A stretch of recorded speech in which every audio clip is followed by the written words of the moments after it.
todos los grupos. Estamos haciendo en la sección C, son 7 por grupo. Entonces, que estos dos compañeros o dos compañeras, depende, importante que sean compañeritos de esta sección, que me puedan apoyar para que el próximo miércoles, o sea, ya pasado mañana, me puedan proporcionar ya el listado completo de todos los grupos.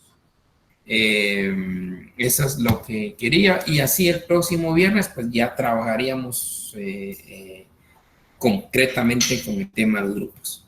Entonces, perdón, ahora sí, perdone. Buenas noches. Sí, licenciado, buenas tardes. Le comento que ya están los grupos hechos, sería un listado oficial. Hay un compañero de la sección que lo tiene para podérselo trasladar a usted. Excelente. Ahora, ¿quién me puede proporcionar el teléfono del compañero? Buenas noches, licenciado. Fíjese que de hecho eso le quería comentar, que ya tengo más o menos 22 a 24 grupos confirmados. Solo me faltan algunos, como 40, 50 personas todavía que no tienen grupo. Pero ya tengo casi un 80% del listado completado. Perfecto. Don Edgar Cáceres, ¿verdad? Deme su teléfono, perdone. Es 3117. Perdón. 3117. 0271. 0271. ¿Qué otro compañerito me pueden dar teléfono? Buenas noches, licenciado, con gusto. Sí, ¿quién sería? Perdóneme. Mi nombre es Carlos Magarín. ¿Usted también se quedaría encargado juntamente con Edgar? Sí, a la orden. Aquí estamos para servirles. Muy bien, gracias. Carlos Magarín. A la orden. ¿Le dejo mi número? Sí, por favor. 34. Ajá. 34 otra vez. Ajá. 1889. Perfecto, don Carlos. Entonces yo les estaría molestando para que tal vez este miércoles ya me puedan proporcionar este listado, por favor, el miércoles, ya este miércoles, porque así el próximo viernes ya nos dedicamos solo al tema de grupos. Tal grupo, tal sentencia.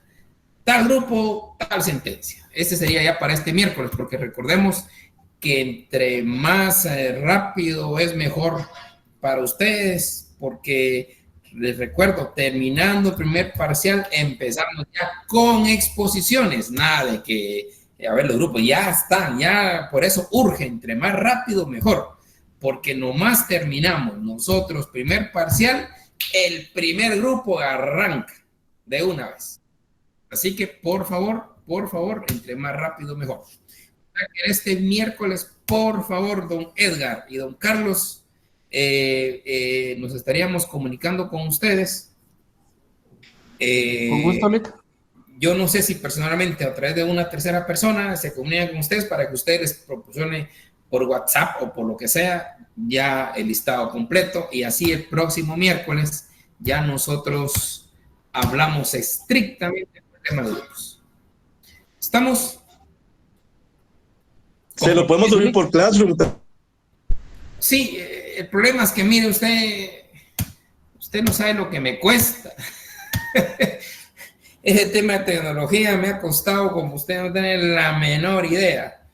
Pero por eso tenía necesidad de tomarles el teléfono, y ya con esto pues ya nos vamos todos en un mismo universo. Estamos, ¿verdad? Por favor. Entonces el próximo miércoles, por favor, don Edgar y don Carlos, que nos pasen ya este tema que sí ya urge, porque entre más rápido, como les comento, mucho mejor para todos nosotros, porque de una vez arrancaríamos. Muy bien, entonces dejamos esto pendiente para el próximo viernes, y nos vamos a dedicar solo a los grupos. ¿Qué grupo pertenece cada quien? ¿Qué tema? Y de una vez es posible hasta fijar fechas de toda la programación que tenemos para el segundo parcial.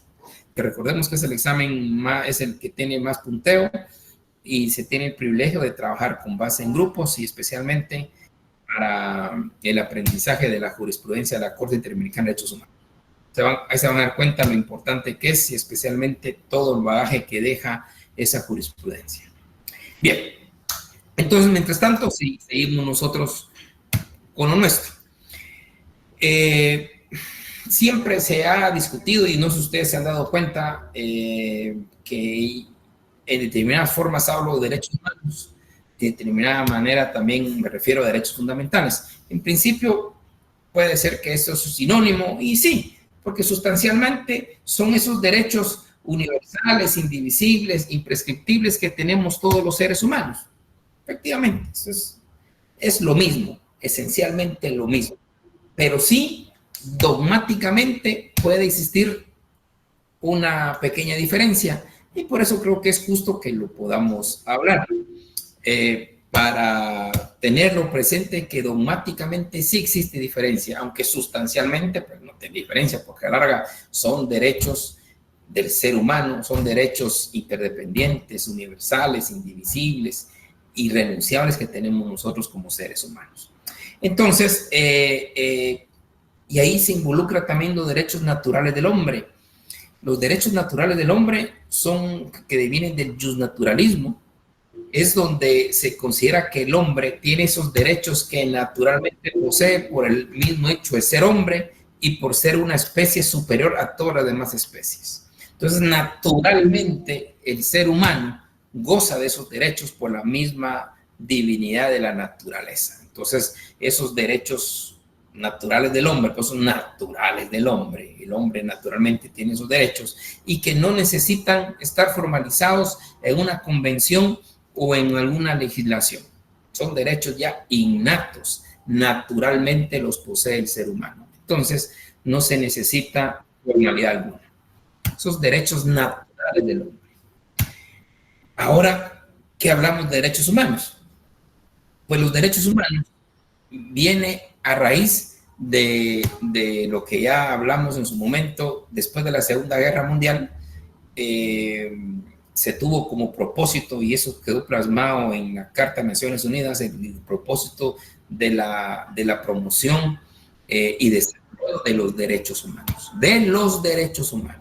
Y esos derechos humanos se vinieron a establecer a través de la Declaración Universal de Derechos Humanos, convenciones internacionales de derechos humanos, y esas, por ser las convenciones de derechos humanos, se habla de derechos humanos. En conclusión, todos esos derechos establecidos en las convenciones, declaraciones y pactos internacionales son derechos humanos, porque estos están formalizados a través de convenciones, pactos o declaraciones internacionales. Y ahí se habla de derechos humanos. El derecho a la vida es un derecho humano que está establecido en el Pacto Internacional de Derechos Civiles y Políticos, porque es un derecho establecido en convenciones internacionales.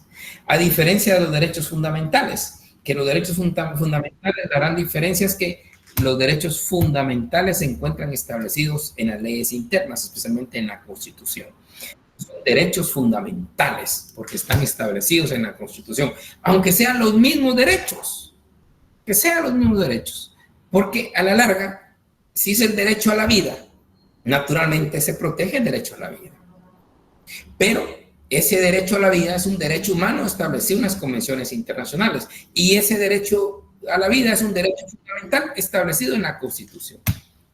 Fundamentalmente eso se puede hablar de esa diferencia y tenerlo, es una diferencia eminentemente dogmática cuando se habla de derecho natural del hombre, porque esos derechos son sustanciales para el ser humano, pero no están establecidos en una convención.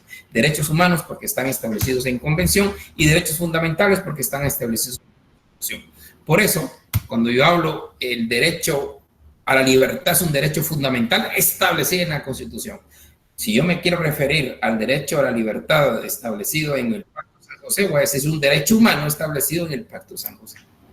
Eso es fundamentalmente la gran diferencia, solo para tenerla ahí presente, que dogmáticamente sí existe, aunque sustancialmente pues es el mismo derecho que tiene esas características fundamentales de los derechos humanos. ¿Y cuáles son esas características de los derechos humanos? Los derechos humanos tienen 7 características. Cuando se habla de derechos humanos, tenemos que tener presente las 7 características de los derechos humanos. ¿Cuáles son esas características? Esas 7 características, pues estamos hablando que los derechos humanos son universales, indivisibles, interdependientes, imprescriptibles, inalienables, irrenunciables e inviolables. Repito. Las características de los derechos humanos. Universales. Primera característica. Indivisibles. Segunda característica. 3. La tercera característica es que los derechos humanos son interdependientes. Cuarta característica. Imprescriptibles. Quinta característica. Inalienables. Una sexta característica. Irrenunciables. Y por último tenemos una séptima característica, que los derechos humanos son inviolables. Muy bien, repito. Entonces, la pregunta es, ¿cuáles son las características de los derechos humanos? Muy bien, las características de los derechos humanos que son universales, indivisibles, interdependientes, imprescriptibles, inalienables, irrenunciables e inviolables. Esas son las características de los derechos humanos. Ahora, ¿por qué se dice que son los derechos humanos son universales? Son derechos que reconocen a la universalidad de personas, a todas las personas, a todas, sin distinción de color, sexo, religión, situación económica. Los derechos humanos son universales. No hay distinción alguna. Va para todos. Todos los seres humanos gozamos de todos esos derechos, llámese naturales del hombre, fundamentales o derechos humanos. Son universales. No hay distinción de nada. Es para todos. Por eso las características de los derechos humanos. También son indivisibles. Los derechos humanos no se pueden dividir. Los derechos humanos se basan en la igualdad, donde todos los derechos humanos son iguales. No hay división de derechos humanos. Pero aquí hay un asterisco. Pero sí hay clasificación. Aquí esto es importante verlo porque hay sector doctrinal que dice que los derechos humanos, del momento en que son indivisibles, no puede haber clasificación. Y ahorita en un momento vamos a ver la clasificación de derechos humanos. Pero hago hincapié en que esa clasificación no significa que estamos dividiendo los derechos humanos. Los derechos humanos son indivisibles, no se pueden dividir. No se pueden dividir porque todos son iguales. La misma protección del medio ambiente es la vida. O sea, se protege el derecho a la salud, se protege el derecho a la libre asociación como se protege el derecho a la vida. Se protege el derecho a la libre expresión como derecho a la libertad o a la seguridad. O sea, la idea es que los derechos humanos son indivisibles, son iguales. Todos los derechos humanos son iguales. Debe de dar la misma protección a todos los derechos humanos. La clasificación es aparte. Vamos a ver ahorita la naturaleza de la clasificación de los derechos humanos. Son interdependientes porque se complementan entre sí. Todos los derechos humanos tienden a completarse. Por ejemplo, el derecho a la vida, sí, pero se complementa con el derecho al trabajo, con el derecho a la salud, con el derecho a la alimentación. Derecho a la igualdad, sí, pero se complementa con derecho al trabajo, con derecho a la educación. Son complementarios. Son interdependientes. Imprescriptibles, porque no pierden vigencia por el tiempo. El derecho humano está desde antes del nacimiento hasta el fallecimiento de las personas. Inalienables, porque no se pueden ceder, vender, trasladar, enajenar, no se pueden. Son suyos, son para usted, no los puede ceder. irrenunciables, porque no se pueden renunciar los derechos humanos. Aquí hay un tema, quizás en Guatemala no ha sido tan polémico, o no ha habido ese tratamiento jurídico y doctrinario poquísimo. Por ejemplo, lo que se da en otros países, y ya yo he escuchado en otros países hace unos 30 años, he escuchado el tema del, obviamente, tengo derecho a la vida, es un derecho irrenunciable, es un derecho humano irrenunciable, el derecho a la vida. Pero ojo, se enfrenta con otro que es que esa misma persona que quiere renunciar a su derecho a la vida y porque tiene un padecimiento grave, porque un sufrimiento y casi intolerable, entonces necesita desprenderse de ese derecho a seguir viviendo. O sea, eso es complicado porque el derecho a la vida, y como todos los derechos humanos, estamos viendo sus características, son irrenunciables. Pero ¿y qué pasa? Si ya no aguanto, ya no soporto los dolores diarios, entonces ya viene una figura que se llama el derecho a una muerte digna. Mire el tema, cómo se va cambiando. Bueno, insistir, estos temas no estamos en Guatemala en esos temas. En otros países ha llegado hasta las cortes más altas. Unas veces lo han otorgado, otras veces no lo han otorgado. Es un tema bien complicado, la eutanasia, porque ahí entra también el tema religioso, el tema ético, y el tema jurídico, que usted dice, bueno, usted nació, ahora tiene ese derecho de vivir, y ese derecho es irrenunciable. Sí, pero yo quiero renunciar porque ya no soporto los dolores, estoy en el hospital y es insoportable, no hay medicina que me calme los dolores. Imagínense qué fuerte es eso. Entonces ya viene y solicita esto porque necesita también un derecho a una muerte digna. Mire cómo cambia la cosa, ¿verdad? Pues el tema de la irrenunciabilidad, pues como todo, cayendo a Einstein muchas veces, todo es relativo. Entonces, lo mismo suele pasar con el aborto, que aquí ya es un tema, ya está con la polémica. Todos sabemos, y ustedes mismos están viendo el tema de la vida humana dependiente. Ahí entra lo que es el aborto terapéutico, pues ustedes lo están viendo y efectivamente no hay ni discusión, ¿verdad? Cuando su profesor de Derecho Penal le dice el aborto terapéutico, sí, que no está penalizado, y le da los argumentos, usted dice perfecto. Pero faltan más situaciones como el eugenésico, el ético, social, donde esos son discutibles muy, muy fuerte. En otros países pues están ya permitidos con discusiones fuertes. Aquí todavía no llegamos a estos niveles de discusión. Yo creo que están empezando, pero es por el tema de la irrenunciabilidad de esos derechos, ¿va? Especialmente esos derechos, o ese derecho sine qua non, que es el derecho por derechos, porque sin el derecho a la vida no existen los demás derechos. Aquí no se trata de insinuar ni influenciar nada, absolutamente nada, sino que solo dejarle los ingredientes para que ustedes, con su análisis, investigación, que eso es lo importante, la mejor forma de estudiar en la investigación, lleguen a establecer esas clasificaciones que acaba de mencionar, y ustedes crearse una idea y un análisis o seguir profundizando aún más. Pero cae esto por la irrenunciabilidad de los derechos humanos. Y además, pues los derechos humanos son inviolables porque son absolutos, no se pueden violar.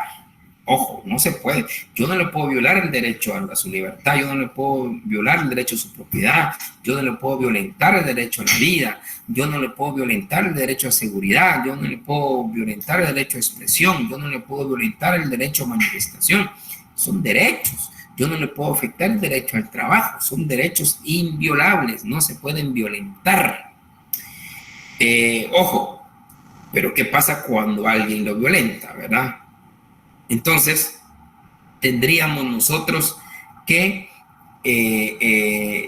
ir, por ejemplo, el Estado es el gran obligado de prevenir esas violaciones a los derechos fundamentales. Es el Estado.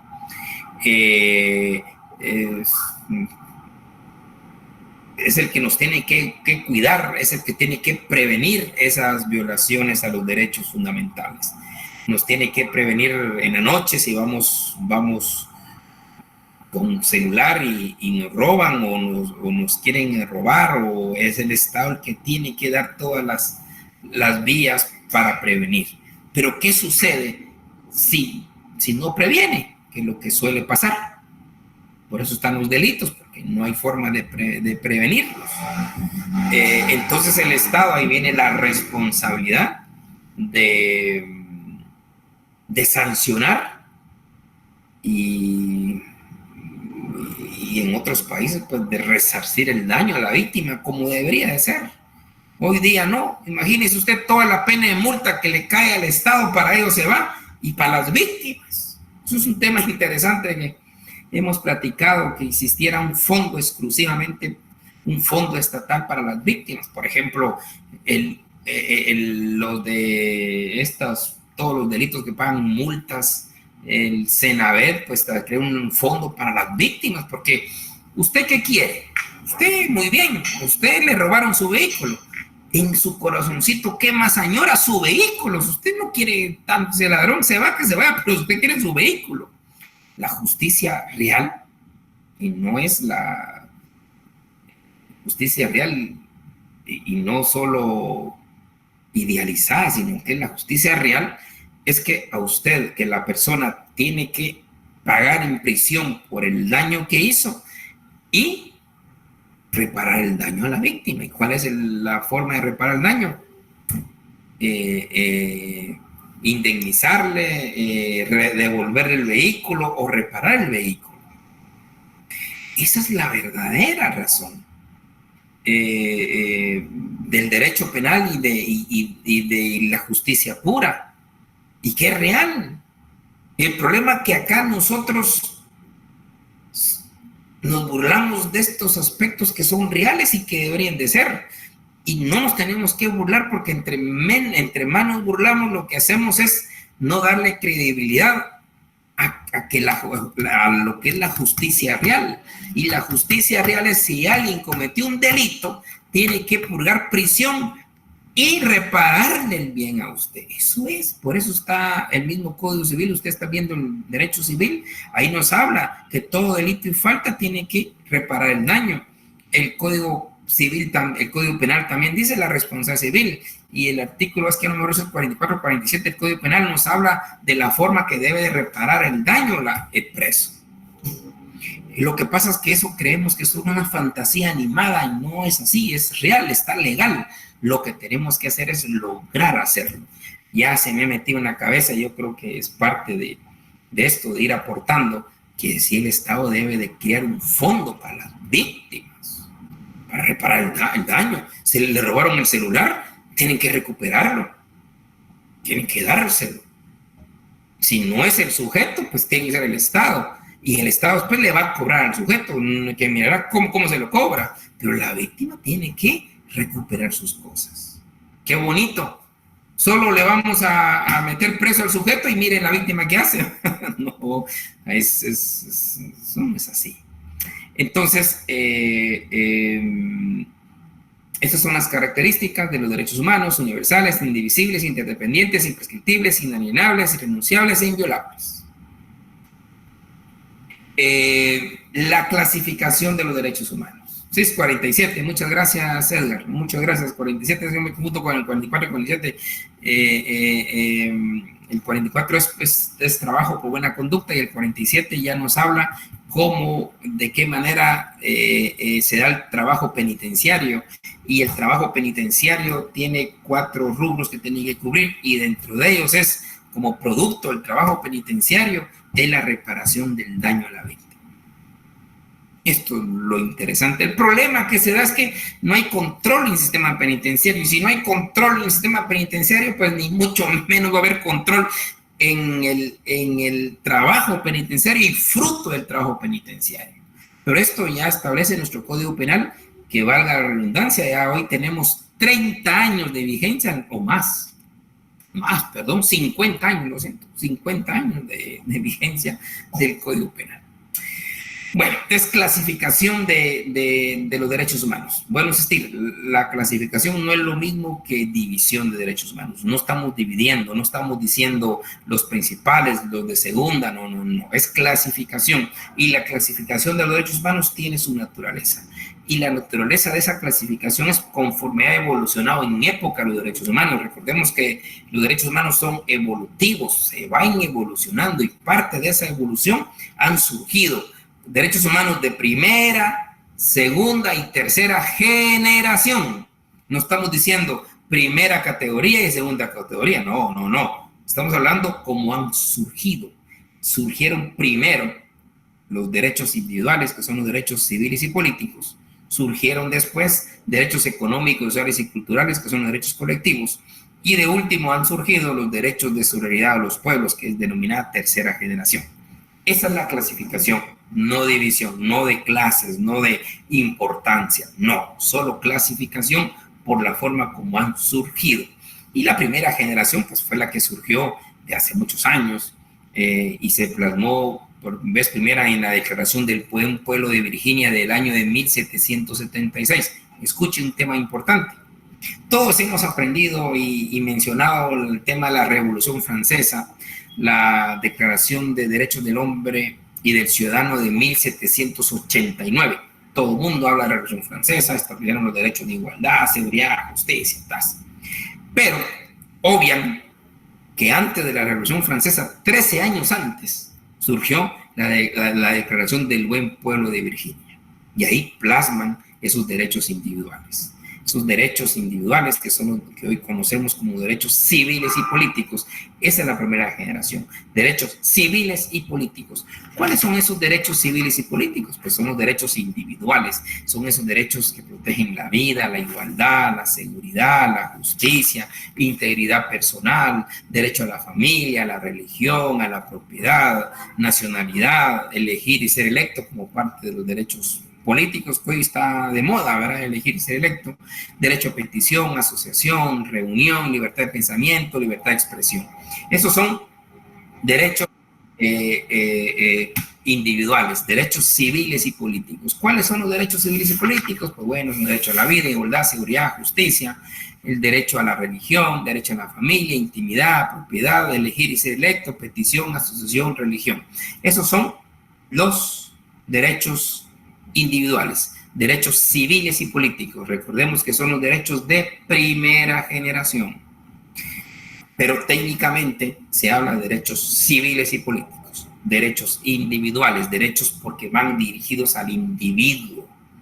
Eso es usted, nosotros, cada uno tenemos derecho a la vida, cada uno tenemos derecho al asilo, cada uno tenemos derecho a elegir y que nos elijan, cada uno tenemos derecho a la petición, cada uno tenemos derecho a la religión, cada uno tenemos derecho a una reunión. Esos son derechos individuales, civiles y políticos. Ahora los derechos de segunda generación. Los derechos de segunda generación son los derechos colectivos porque van dirigidos a una colectividad. Pero esos derechos de segunda generación surgieron porque empezaron a cuestionarse. Sí, nos dan derecho a la vida, pero como hay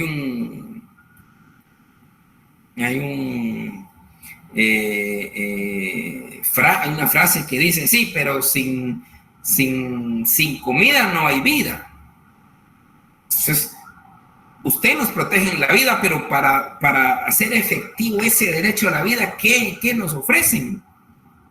Cierto. Hay que darles trabajo. Hay que proteger la salud. Entonces surgen los derechos de segunda generación.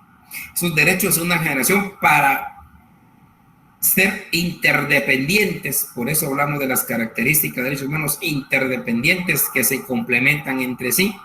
Y el derecho al trabajo va a complementar el derecho a la vida. El derecho a la salud va a complementar el derecho a la vida.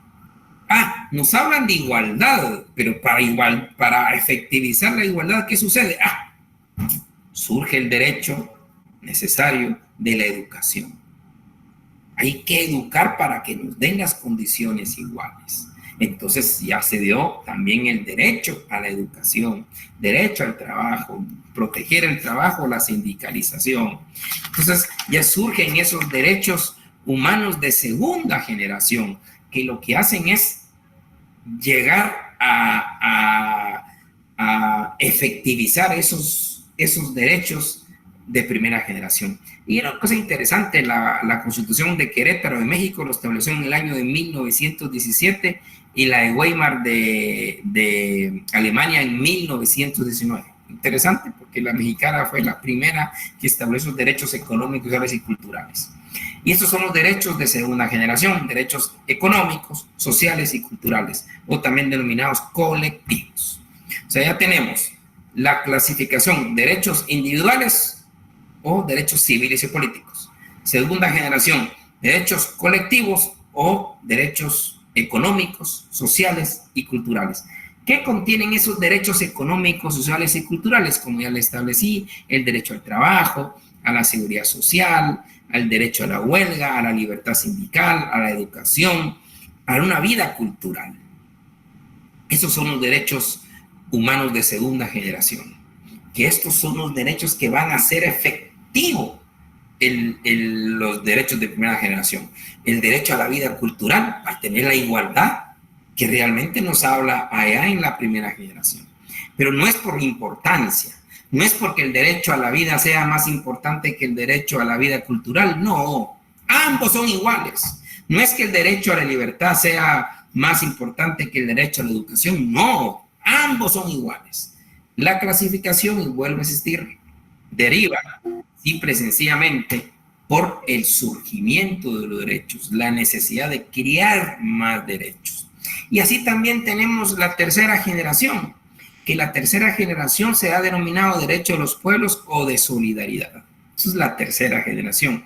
Y aquí pues ya entra en pueblos, ya no un individuo, ya no una colectividad, sino ya en pueblos, en estados como la libre determinación de los pueblos, el desarrollo del ser humano, el derecho al medio ambiente, el derecho a la paz. Estos ya son derechos de tercera generación, de solidaridad.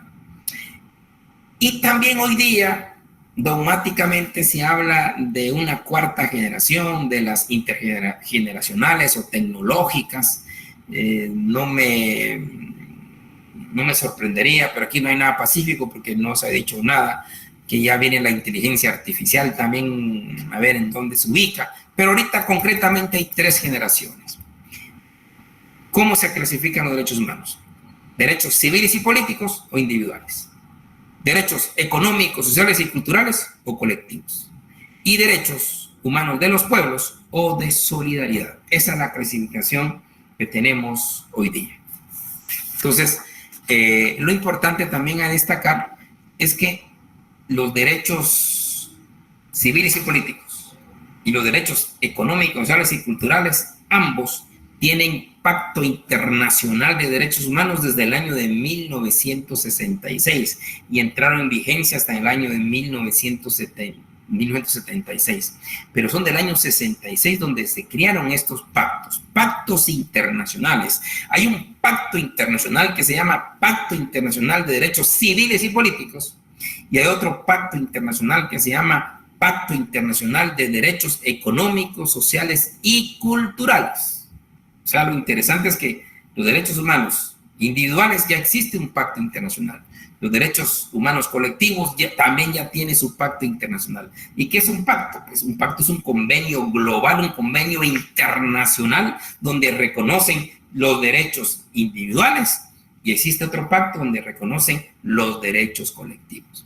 O sea, todo lo que tenemos nosotros en nuestra Constitución, pues evidentemente, si estos pactos son del año 66, imagínense nuestra Constitución del año 85, pues obviamente todo ese bagaje de derechos individuales y derechos colectivos lo tiene nuestra Constitución. Por eso no es de extrañar que nuestra Constitución sea tan garantista como ya se lo manifesté la vez pasada, y no es de extrañar que prácticamente el 101, 102 de nuestra Constitución contiene todo el tema de los derechos económicos, sociales y culturales. Qué interesante. Derechos de solidaridad de los pueblos. No existe un pacto que engloba todos los derechos de tercera generación, pero sí existen varios convenios internacionales que definitivamente sí se obtiene esos derechos establecidos como derechos de tercera generación. Pero no existe un pacto. Sé que existe un proyecto internacional, un pacto internacional de los pueblos, pero no hay. Ahorita solo tenemos Pacto Internacional de Derechos Civiles y Políticos, Pacto Internacional de Derechos Económicos, Sociales y Culturales, que en su momento lo vamos a ver cuando veamos el tema de los derechos humanos internacionalmente reconocidos. Entonces, ya llegando nuevamente a esta clasificación de los derechos humanos, donde empezamos cuáles son los derechos civiles y políticos, los derechos individuales. Dentro de esos ya mencioné el derecho a la vida. ¿Y qué es el derecho a la vida? Pues el derecho a la vida es ese derecho que se tiene innato el ser humano de mantener y desarrollarse plenamente su existencia biológica y social. Eso es el derecho humano a la vida. El mantener y desarrollar plenamente su existencia biológica y social. El Estado tiene la obligación y todos los mecanismos correspondientes para proteger ese derecho. Ese derecho, lo dice nuestra Constitución, el famoso artículo 3 de nuestra Constitución, señala ese derecho a la vida. Ahí se lo leo. Artículo 3 de nuestra Constitución, derecho a la vida. El Estado garantiza y protege la vida humana desde su concepción. Lo dice nuestra Constitución, desde su concepción. Y también lo dice nuestro Pacto San José. Recordemos que el Pacto San José es del año de 1969 y entró en vigencia en 78. Entonces, el Pacto San José también en el artículo 4 nos dice toda persona tiene derecho a que se respete su vida. Este derecho estará protegido por la ley y en general a partir del momento de la concepción. Mire qué interesante. El mismo pacto lo dice, del año 69. Y coincide con la Constitución. Bueno, al revés. La Constitución coincide con el pacto. Protegen desde la concepción. Y aquí viene muy interesante el tema de los grupos, porque vamos a ver mucha jurisprudencia de la Corte Interamericana de Derechos Humanos, y dentro de la jurisprudencia de la Corte Interamericana vamos a ver una sentencia, como ya se lo mencioné en su momento, la inseminación artificial versus Costa Rica. Y esa sentencia, la Corte Interamericana, que es la verdadera intérprete del Pacto de San José, ahí en esa sentencia nos define qué es concepción. A partir de cuándo se da la concepción. Nosotros tenemos claro, porque así nos han informado toda la vida, que concepción se inicia con la concepción desde el toque mágico entre el esperma y el óvulo. Ahí está la concepción, desde que existe ese choquecito, ya hay vida. Eso es lo que siempre nos han dicho. La Corte hace una interpretación diferente. Por eso es importante verlo. Yo no me voy a exponer más porque son los integrantes del grupo los que van a exponernos esa partecita muy interesante en la Corte Interamericana de Derechos Humanos. Y lo bueno, como no hemos hecho grupo, no sabemos a quién le va a tocar. Entonces, qué linda esa sentencia. Fue discutida, obviamente. Mucha gente todavía la critica.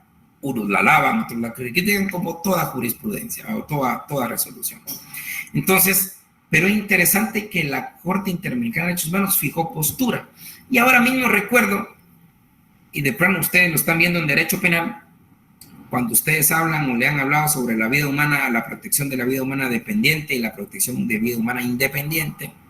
Cuando se habla de la protección humana dependiente, pues entra lo que es el aborto, y ahí se discute cuándo hay vida, cuándo se protege la vida.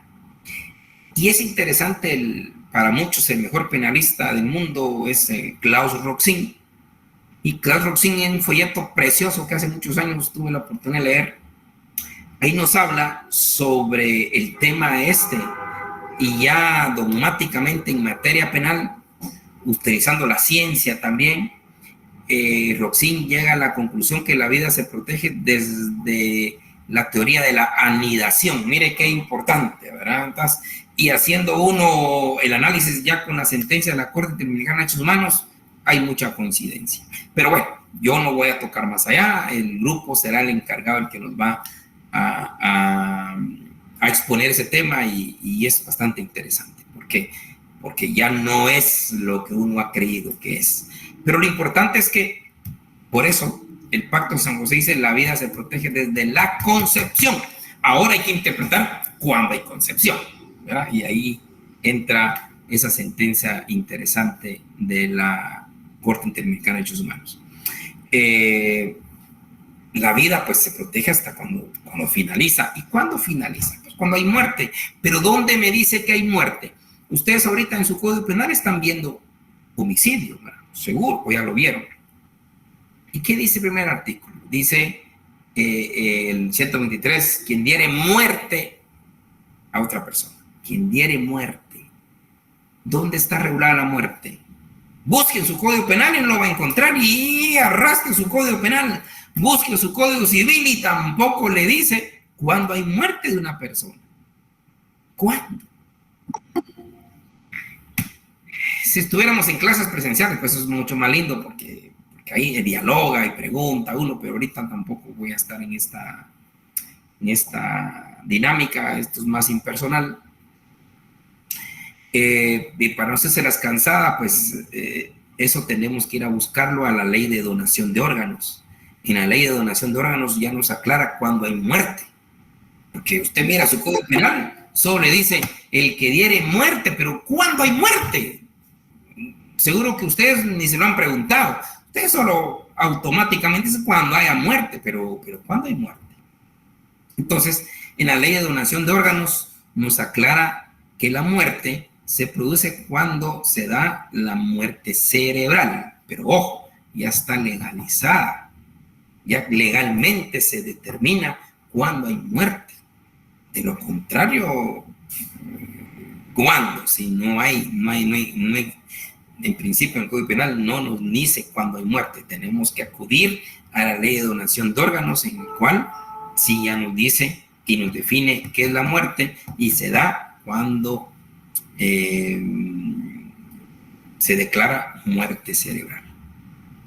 Bueno, también otro derecho individual, pues es importante, es la libertad, es la facultad que tenemos todos nosotros de obrar de una forma sin coacción o restricción alguna.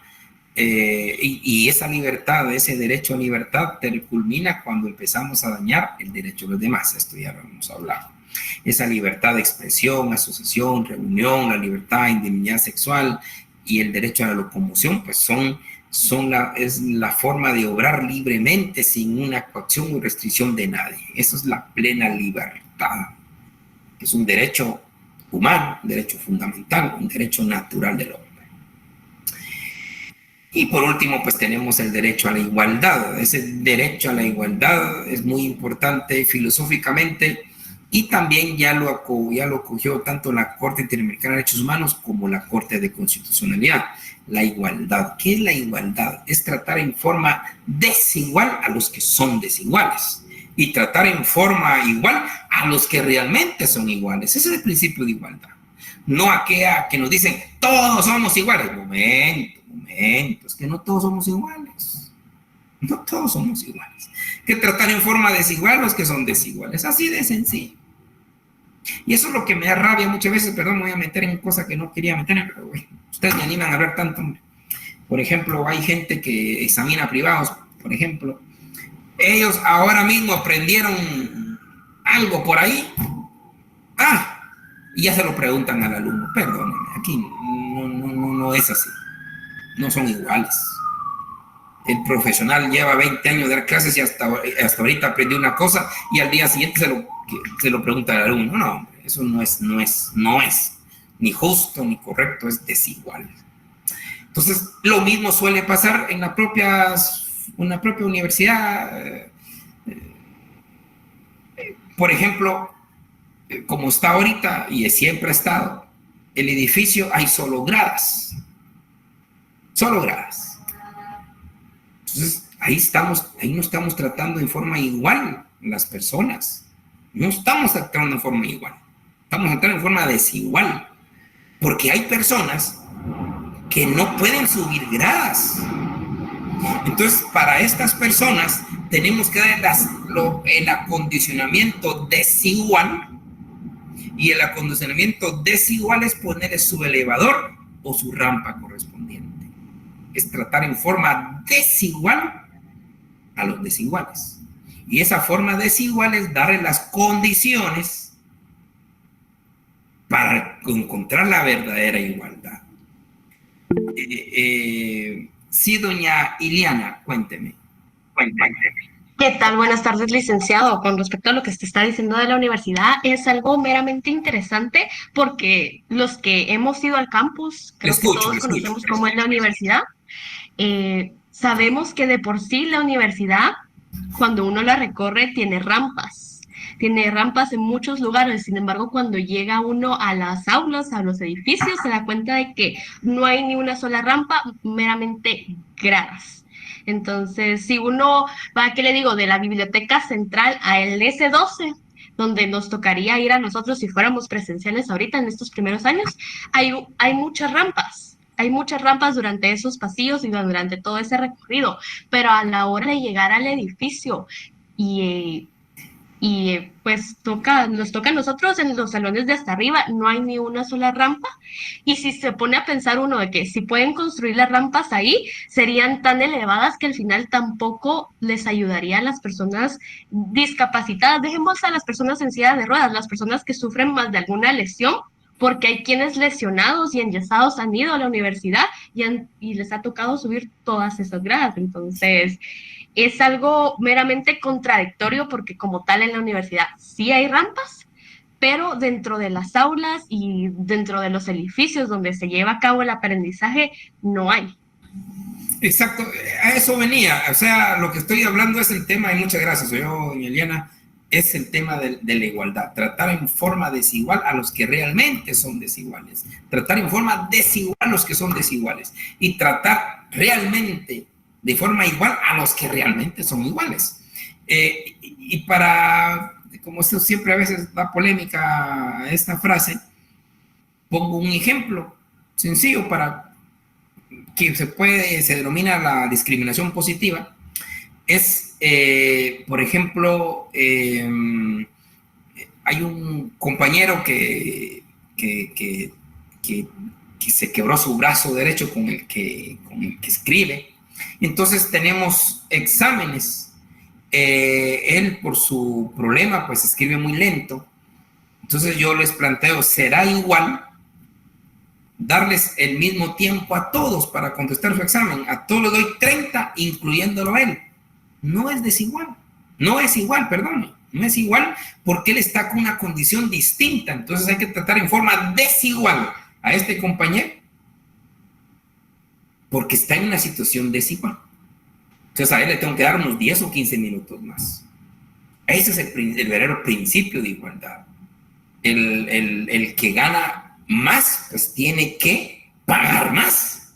El que gana menos, pues tiene que pagar menos. Ese es el principio de igualdad. Don José Manuel, cuénteme.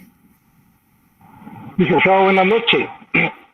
Yo entiendo el principio de igualdad en esto de los derechos humanos básicamente como la igualdad ante la ley, porque lo otro es como un principio de no discriminar, por ejemplo, lo que usted nos está comentando. Pero yo creo que la igualdad, cuando hablan en el sentido de los derechos humanos, es la igualdad ante la ley, que todos seamos tratados de igual manera, ¿verdad?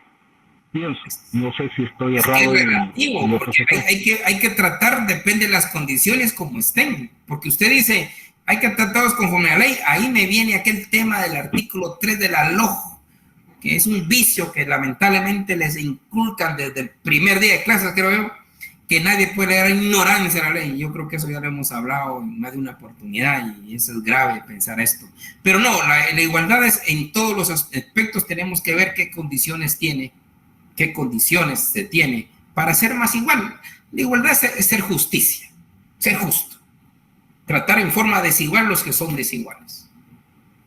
Sí, don Carlos. Gracias, licenciado. Buenas noches. Sí. Pienso que antes de, digamos, lo físico,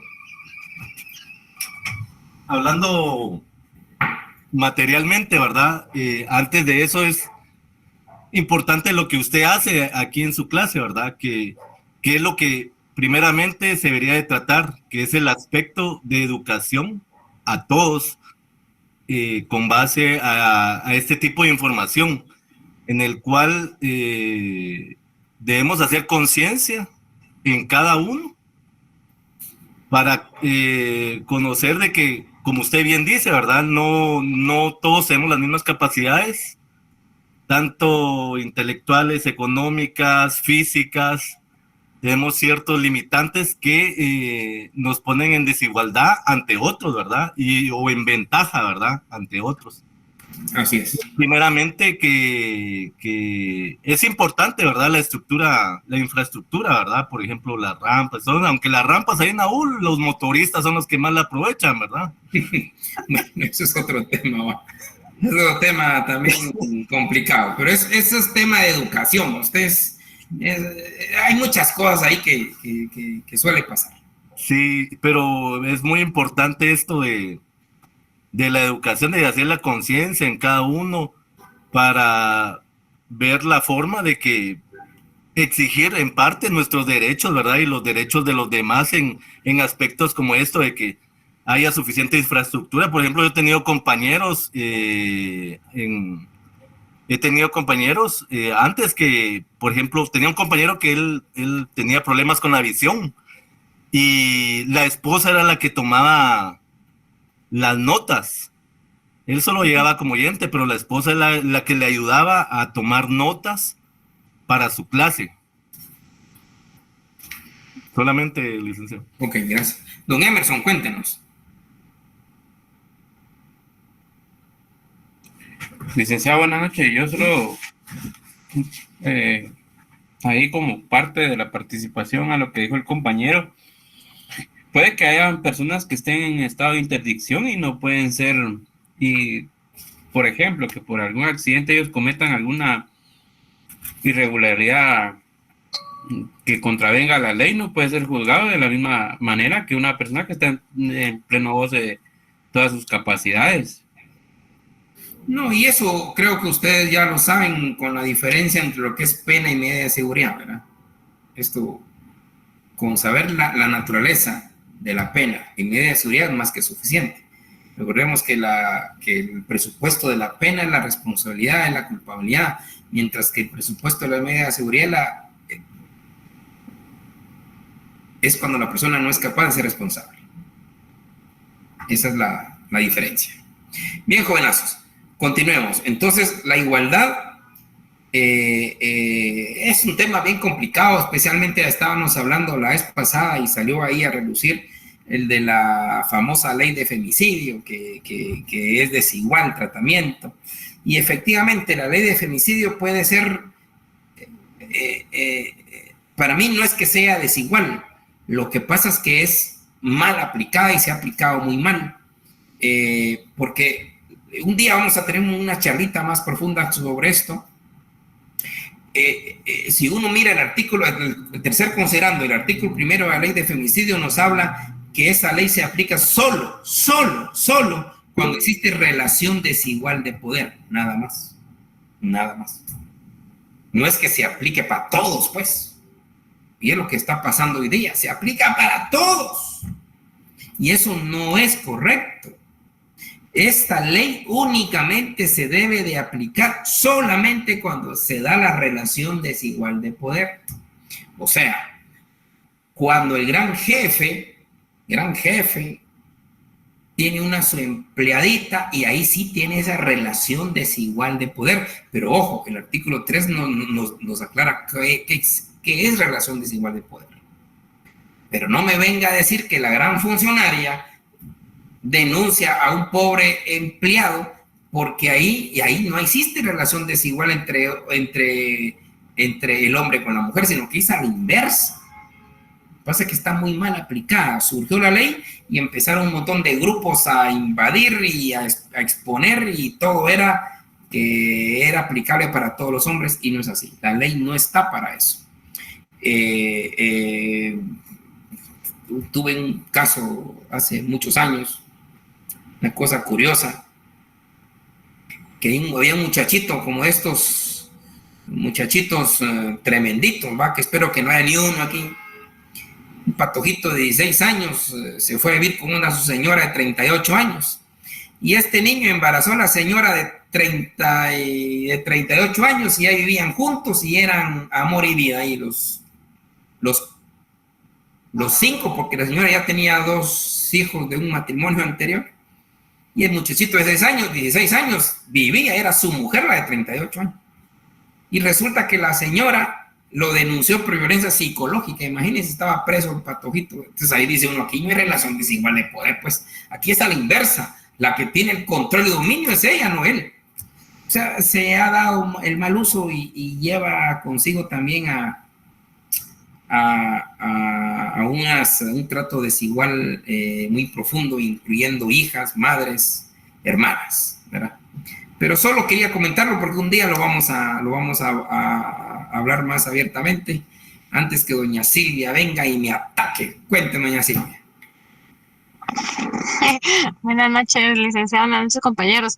Sí, respecto a lo que usted mencionó de la ley, creo que el problema no es el mal uso, pero principalmente la malísima redacción de esa ley, y que da a contradicciones, a confusiones, a que se utilice y se manipule incluso las ideas que están ahí plasmadas, porque, por ejemplo, con violencia psicológica, lo que está allí descrito es totalmente contradictorio, e incluso está fuera de lo que la psicología consideraría como violencia psicológica.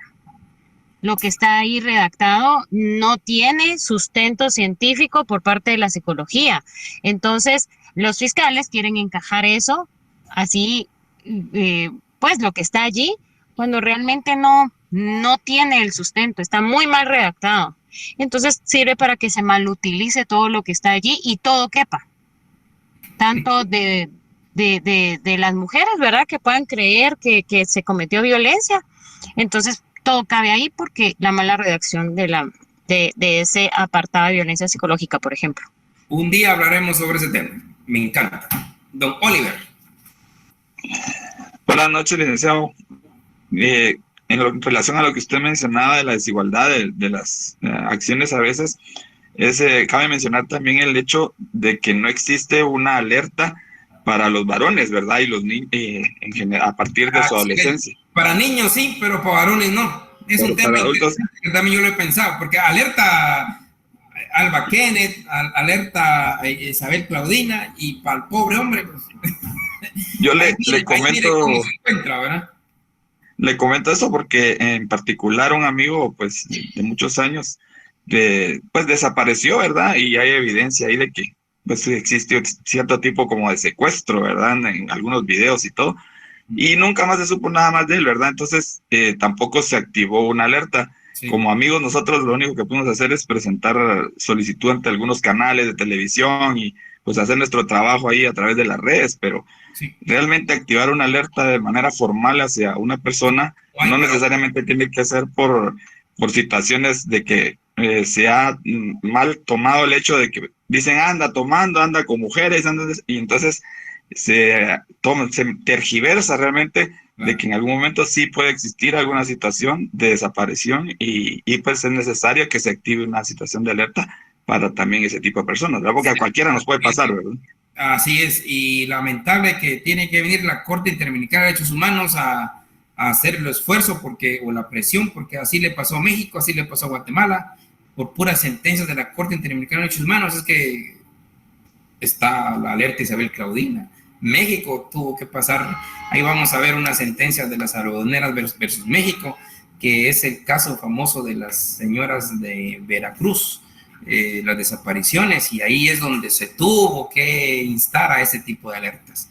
Lamentablemente vamos mejorando con hechos que no debe ser, debería de anticiparnos, así como dice Oliver. Así es, yo también me he dado cuenta, lamentablemente no hay una alerta para nosotros, que debería haber, pues, una alerta en general, ¿verdad? Tanto para niños como para adultos. Bueno, jovenazos, pasen buena noche, buena tarde, les deseo un buen inicio de semana, porque a nosotros nos toca siempre iniciar y cerrar la semana, pero Feliz noche, licenciado. el inicio del mundo. El día miércoles, don Edgar y don Carlos, por favor, el miércoles estaré molestando. Gracias, se cuidan.